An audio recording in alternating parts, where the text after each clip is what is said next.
Hello বন্ধুরা, তো পুজো শেষ হয়ে যাওয়ার পরে এখন আমাদের বাড়িতে রান্না বান্না শুরু হয়ে গেছে। আর আমরা সবাই মিলে চলে গেছিলাম ফুচকা খেতে। দেখো এই যে ফুচকা, আর এদিকে দেখো আমার দিদির মেয়ে ফুচকা খেতে গেছে, পুরো মেকআপ শেকআপ করে চলে গেছে ফুচকা খেতে। তো দেখো এই যে এখন আলু মাখা হচ্ছে, আর এই যে এইদিকে ফুচকা। তো আমাদের ফুচকা খাওয়াতে নিয়ে গেছিলো আমাদের এই জামাইবাবু। তো আমরা সবাই মিলে চলে গেছিলাম ফুচকার দোকানে ফুচকা খেতে।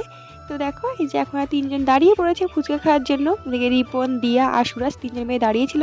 এদিকে দেখো রিপন কীভাবে ফুচকা খাচ্ছে, দেখছো রিপন কীভাবে ফুচকা খায়।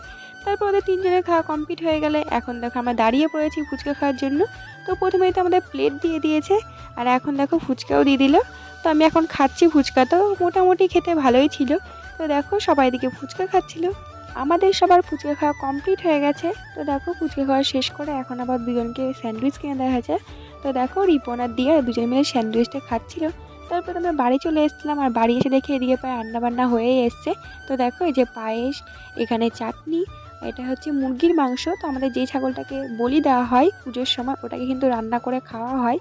তো সেটা যারা খায় তাদের জন্য মুরগির মাংস করা হয়েছে। আজকে ডাল, এখনও কিছু রান্না বাকি আছে। আর আমাদের পাড়ার কয়েকটা নেমন্তন্ন ছিল। তো দেখো সবাই চলে এসছে খেতে, এই যে এখন সবাই খাওয়া দাওয়া করছে। তারপরে সবার খাওয়া দাওয়া শেষ হয়ে গেলে এখন দেখো আমরা খেতে বসে পড়েছি। তো ভিডিওটা এই পর্যন্ত, ভালো লাগে লাইক কমেন্ট শেয়ার।